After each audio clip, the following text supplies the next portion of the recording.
Hello everyone, welcome back to my channel. Today we will continue with remaining part of blood. इससे पहले कल की video में हम ब्लड के बहुत सारे पार्ट को कवर कर चुके हैं। हमने देखा है कि ब्लड जो है वो क्या होता है, फाइबरलेस स्पेशलाइज कनेक्टिव टिश्यू है जो वो होता है। उसके बाद ब्लड जो है वो प्लाज्मा से बना होता है और फोम्ड एलिमेंट से बना होता है। जो 55% पार्ट है ब्लड का वो प्लाज्मा कंट्रीब्यूट करता है और 45% पार्ट जो है वो फोम्ड एलिमेंट है जो वो कंट्रीब्यूट करते हैं।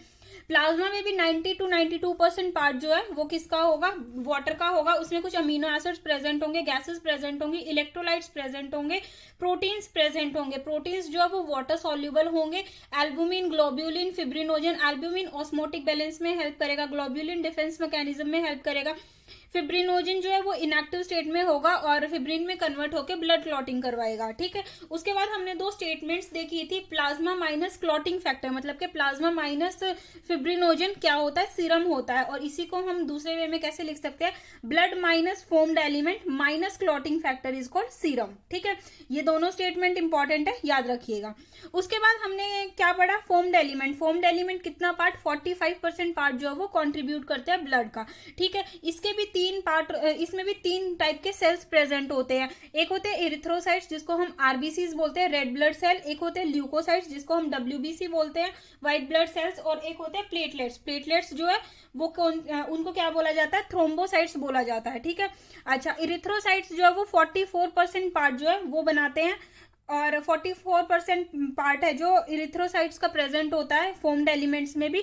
और ल्यूकोसाइट्स और प्लेटलेट्स है जो वो 1% पार्ट कंट्रीब्यूट करते हैं। ठीक है, अब इरिथ्रोसाइट्स के कुछ फीचर्स हमने पढ़े थे। इसमें क्या होता है, सबसे पहले फॉर्मेशन ऑफ इरिथ्रोसाइट्स है जो उसको क्या बोलते हैं, इरिथ्रोपोइसिस। अगर ये किडनी में बनेगा तो इसको क्या बोलेंगे, इरिथ्रोपोइटिन बोलेंगे। ठीक है, बोन मैरो में बनता है, माइटोकॉन्ड्रिया नहीं होता है, न्यूक्लियस प्रेजेंट नहीं होता है, कोई भी सेल ऑर्गेनिल प्रेजेंट नहीं होती है, एनारोबिक रेस्पिरेशन करता है ये। ठीक है, फीटस है जो उसमें कहाँ बनेगा, ये लिवर और स्प्लीन में बनेंगे इरिथ्रोसाइट्स। ठीक है, उसके बाद इरिथ्रोसाइट्स के बारे में अगर हम पढ़ें, हमने वैसे कल पढ़ लिया है डिटेल में, हम एक बार क्विक समराइज कर लेते हैं कि जो इरिथ्रोसाइट है वो कैसे होते हैं, मैमल्स के स्फेरिकल और कॉन्केव नेचर के, सॉरी स्फेरिकल और बाइकॉन्केव शेप के होते हैं मैमल्स में, एक्सेप्ट कैमल। कैमल में ओवल और बाइकॉन्केव होते हैं। ठीक है, और बाकी के जितने भी वर्टिब्रेट्स है वहां पे ओवल और बाइकॉन्वेक्स की शेप के होते हैं। ठीक है, ई न्यूक्लिएटेड होते हैं, न्यूक्लियस प्रेजेंट नहीं होता है। न्यूक्लियस प्रेजेंट नहीं होगा तो इसमें डीएनए भी प्रेजेंट नहीं होता है, इसीलिए इसका कभी भी यूज डीएनए प्रोफाइलिंग में नहीं किया जाता है। ठीक है, मोस्ट अबंडेंट होंगे, 5 to 5.5 मिलियन पर mm³ ऑफ ब्लड में प्रेजेंट होंगे। ठीक है, उसके बाद लाइफ स्पेन 120 डेज होगा। 120 डेज के बाद ये क्या करेंगे, 120 दिन के बाद ये स्प्लीन में जाके डिस्ट्रॉय हो जाएंगे, इसीलिए स्प्लीन को क्या बोला जाता है, ग्रेवयार्ड ऑफ आरबीसी बोला जाता है। ठीक है, इसमें रेड कलर का आयरन कंटेनिंग पिगमेंट प्रेजेंट होता है जिसको हम हीमोग्लोबिन बोलते हैं। ये जो आयरन है ये किस फॉर्म में प्रेजेंट होगा, Fe2 पॉजिटिव की फॉर्म में प्रेजेंट होगा। ठीक है, अगर ये Fe3 पॉजिटिव की फॉर्म में चला जाएगा तो उसको हम क्या बोलेंगे, डिजीज होगी मिथेनोग्लोबिन। ठीक है, ब्लू बेबी सिंड्रोम जिसको बोला जाता है। उसके बाद जो रेड कलर का हीमोग्लोबिन होगा वो कैसा होता है, टर्शरी स्ट्रक्चर होता है। इसमें 4 चेन प्रेजेंट होती है, 2 अल्फा 2 बीटा चेन होती है। ठीक है, अडल्ट में। और फीटस में भी ये टर्शरी होता है, लेकिन फीटस में 2 अल्फा और 2 गामा चेन प्रेजेंट होती है। ठीक है, ये किस में हेल्प करता है, ऑक्सीजन ट्रांसपोर्ट में हेल्प करता है। Every 100 ml of blood contain 12 to 16 gram of haemoglobin. ठीक है, ये लाइन मैंने बताई थी, काफी इंपॉर्टेंट लाइन है, याद रखिएगा। ठीक है, उसके बाद ऑक्सीजन की ट्रांसपोर्ट में हेल्प करेगा। एक मॉलिक्यूल 97% ऑक्सीजन जो है वो हीमोग्लोबिन से ट्रांसपोर्ट होगी और एक हीमोग्लोबिन का मॉलिक्यूल जो है वो 4 ऑक्सीजन के मॉलिक्यूल कैरी करके लेके जाएगा। ठीक है, ये सारा हम पढ़ चुके हैं। अब आज हम ल्यूकोसाइट्स के बारे में पढ़ते हैं। ल्यूकोसाइट्स क्या होते हैं, डब्ल्यूबीसी, व्हाइट ब्लड सेल्स। ठीक है, ये कलरलेस होते हैं। कलरलेस क्यों होते हैं, क्योंकि इसमें हीमोग्लोबिन जो है वो एब्सेंट होता है, हीमोग्लोबिन प्रेजेंट नहीं होता, इसीलिए ये कलरलेस होते हैं। ठीक है, अच्छा, ये हीमोग्लोबिन से कम नंबर में प्रेजेंट होता है। हीमोग्लोबिन जो है, सॉरी हीमोग्लोबिन से नहीं, आरबीसी से।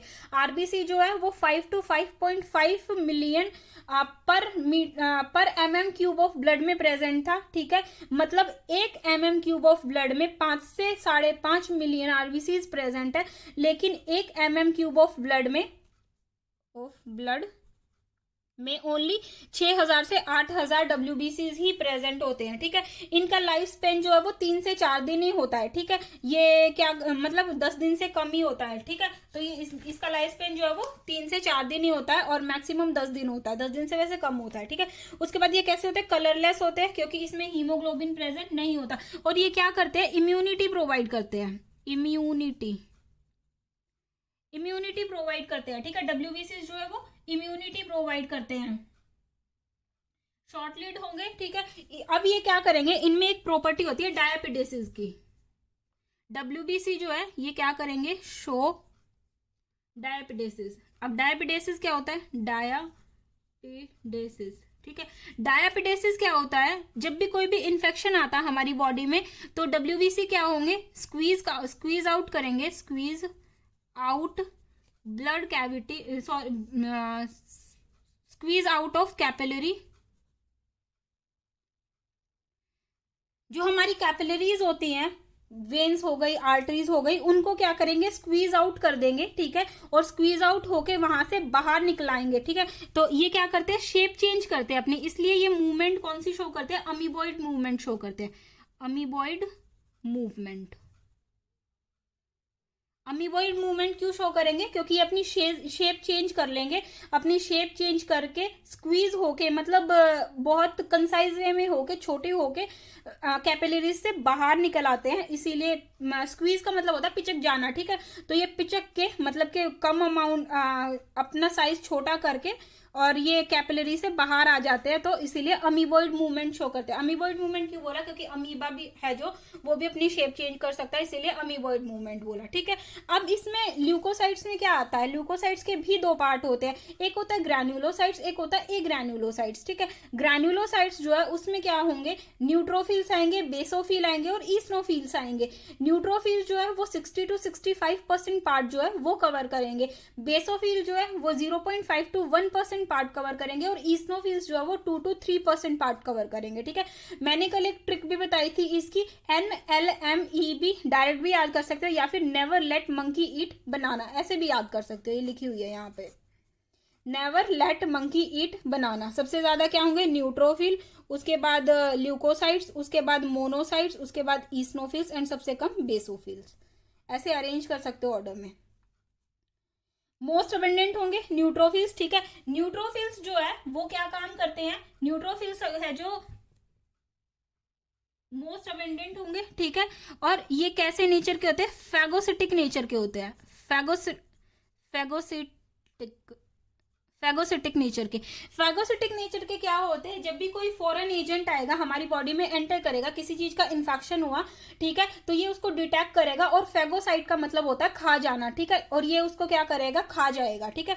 तो मोनोसाइट और न्यूट्रोफिल दोनों ही फैगोसाइट नेचर के होते हैं, दोनों ही फैगोसाइटोसिस शो करते हैं, ठीक है। तो फैगोसिटिक नेचर के होते हैं ये। उसके बाद आता है ईस्नोफिल्स 2 से 3% प्रेजेंट होते हैं, ग्रैन्युलोसाइट के पार्ट हम पढ़ रहे हैं। न्यूट्रोफिल मोस्ट अबेंडेंट होंगे, 60 to 65% प्रेजेंट होंगे, ठीक है, फैगोसिटिक नेचर शो करेंगे। उसके बाद ईस्नोफिल्स जो है वो क्या होंगे, 2 to 3% ही होंगे, ठीक है।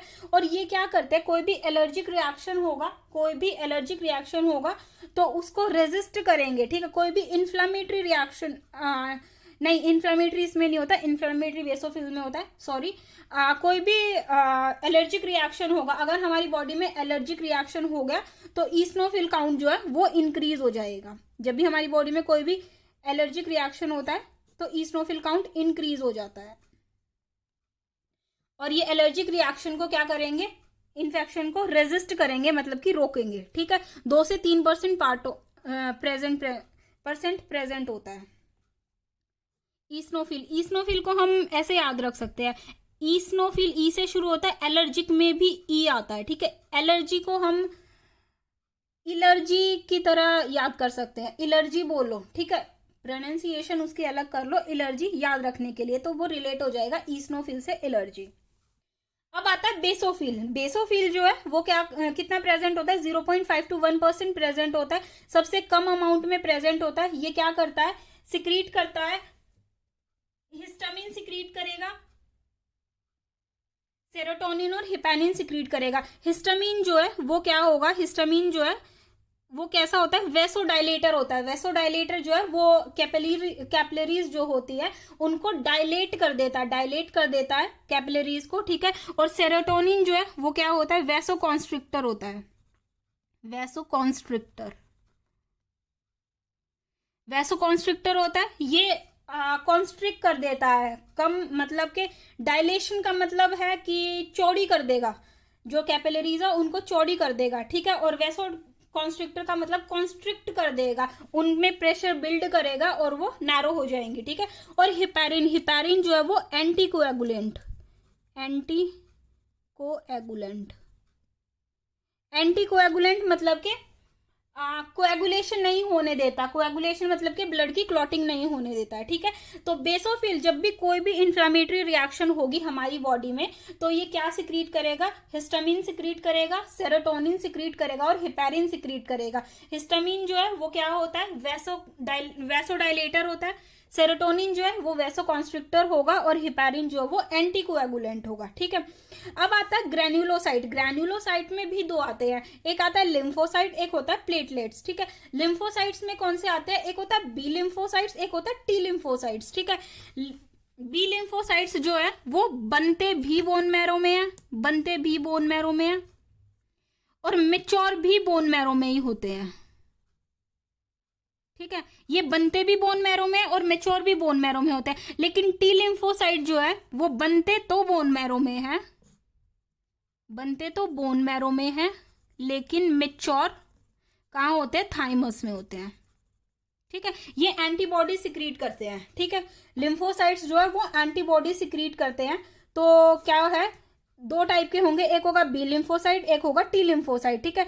बी लिम्फोसाइट जो है वो बोन मैरो में ही बनेंगे और बोन मैरो में ही मेच्योर होंगे, लेकिन टी लिम्फोसाइट जो है वो बोन मैरो में बनेंगे लेकिन थाइमस में मेच्योर होंगे, इसीलिए इसका नाम है टी लिम्फोसाइट्स, ठीक है। ये इम्यून रिस्पॉन्स है जो उसमें हेल्प करता है। इम्यून रिस्पॉन्स मतलब कि जब कोई फॉरेन एजेंट जो है वो हमारी बॉडी में एंटर करेगा तो क्या करेंगे, एंटीबॉडी सिक्रीट करेंगे, ठीक है। उसके बाद आता है प्लेटलेट्स। प्लेटलेट्स में क्या आता है, प्लेटलेट्स को हम थ्रोम्बोसाइट्स बोलते हैं, ठीक है। प्लेटलेट्स का दूसरा नाम क्या होता है, थ्रोम्बोसाइट्स, ठीक है। यहाँ पे क्या होता है, एक मेगा कैरियोसाइट्स, मेगा कैरियोसाइट्स, ठीक है। मेगा कैरियोसाइट्स होता है एक इतना बड़ा सा ऐसे सेल होता है, उसके फ्रेगमेंट्स होते हैं, ठीक है। मेगा कैरियोसाइट्स के fragments, fragments of mega karyocyte के जो फ्रेगमेंट होते हैं उसको प्लेटलेट बोला जाता है। Fragments of mega karyocyte produce platelets, ठीक है। ये भी कहाँ बनती है, ये इस बोन मैरो में ही बनती है, ये भी बोन मैरो में ही, ठीक है। ब्लड का कंपोनेंट है ना, ब्लड का जितना भी पार्ट है वो सारा बोन मैरो में बनता है, क्योंकि ब्लड बोन मैरो में ही बनता है, ठीक है। तो ब्लड जो है वो क्या होगा, बोन मैरो में बनता है ये भी, ठीक।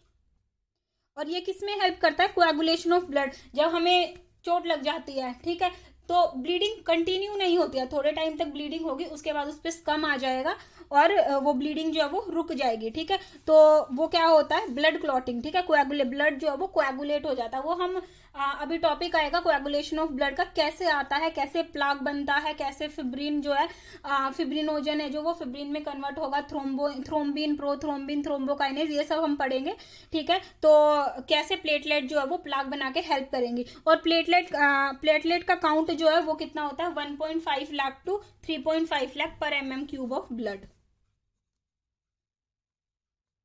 ठीक है। ये हमने पूरा ब्लड पढ़ लिया, एक बार आज हमने जो पढ़ा वो समराइज कर लेते हैं। हमने क्या पढ़ा है, ल्यूकोसाइट। ल्यूकोसाइट जो है वो क्या होते हैं, WBCs होते हैं, ठीक है।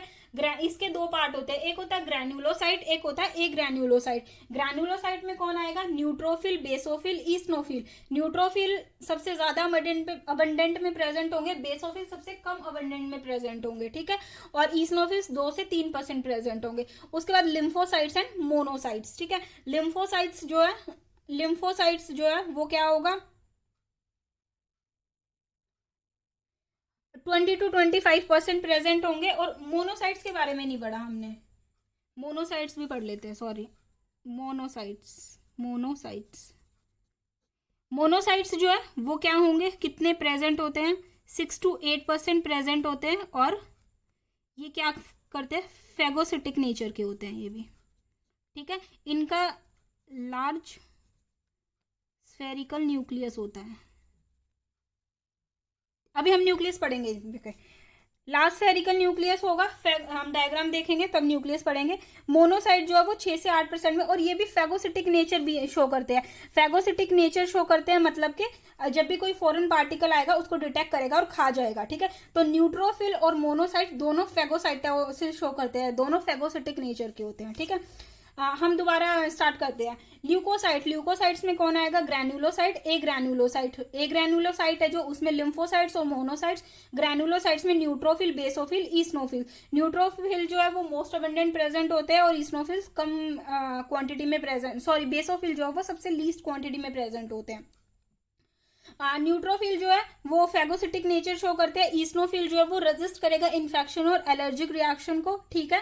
उसके बाद बेसोफिल जो है वो लीस्ट अबंडेंट में प्रेजेंट होगा। Histamine, serotonin and heparin secrete करेगा। हिस्टामिन जो है वो वेसोडाइलेटर होगा, सेरोटोनिन वेसोकॉन्स्ट्रिक्टर और हिपेरिन एंटीकोएगुलेंट। उसके बाद आता है ए ग्रैनुलोसाइट। ए ग्रैनुलोसाइट में लिम्फोसाइट्स दो टाइप के होंगे, एक होगा बी लिम्फोसाइट्स, एक होगा टी लिम्फोसाइट। बी लिम्फोसाइट्स बनेंगे भी बोन मैरो में और मेच्योर भी बोन मैरो में ही होंगे, लेकिन टी लिम्फोसाइट्स जो है वो बनेंगे तो बोन मैरो में और मेच्योर होंगे थाइमस में, इसीलिए इनका नाम क्या होता है, टी लिम्फोसाइट। टी लिम्फोसाइट्स का मतलब ये नहीं है कि ये थाइमस में बनेंगे, ये बनेंगे तो बोन मैरो में, लेकिन मेच्योर होंगे थाइमस में।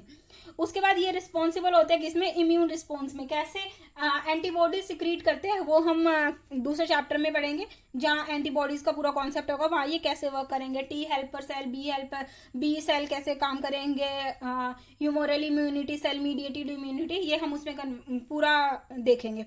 उसके बाद आता है मोनोसाइट्स। मोनोसाइट्स जो है वो 6 से 8% प्रेजेंट होंगे और फेगोसिटिक नेचर है जो वो शो करते हैं मोनोसाइट्स भी। मोनोसाइट्स का भी कैसा नेचर होता है, फेगोसिटिक नेचर होता है। अब आता है प्लेटलेट्स। प्लेटलेट्स जो है वो उनका नाम क्या होता है, थ्रोम्बोसाइट्स, ठीक है। साइट का मतलब होता है सेल, ठीक है। तो थ्रोम्बोसाइट्स बोलते हैं इनको। ये सेल्स होते हैं बोन मैरो में, स्पेशलाइज सेल होते हैं, ठीक है। कौन कौन से सेल होते हैं, mega karyocytes. Mega karyocytes bone marrow में स्पेशलाइज सेल होते हैं, जिनके फ्रेगमेंट्स होने के बाद जो फ्रैगमेंट्स होते हैं उनको प्लेटलेट्स बोला जाता है, ठीक है, या फिर थ्रोम्बोसाइट बोला जाता है। इनका जो प्लेटलेट का काउंट है वो 1.5 लाख टू 3.5 लाख है जो पर mm³ ऑफ ब्लड में होता है। और ये किस में हेल्प करते हैं, ब्लड कोएगुलेशन में हेल्प करते हैं, ठीक है।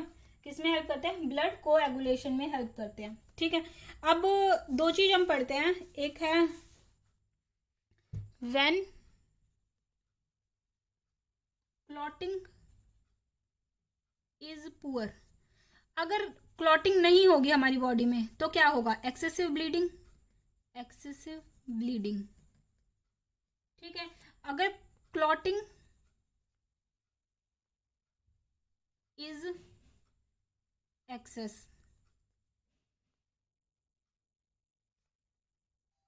क्लॉटिंग इज एक्सेस, तो ये क्या बना देगा, आर्टरीज आर ब्लॉक्ड।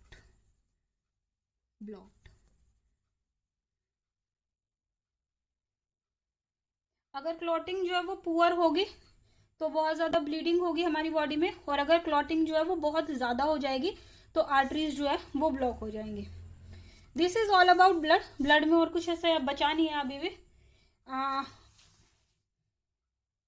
सब कुछ कवर हो चुका है ब्लड में। ब्लड में इससे ज़्यादा आपको कुछ नहीं पढ़ना है, ठीक है। आई होप आपको वीडियो अच्छी लगी होगी, समझ आया होगा जो भी मैंने पढ़ाया।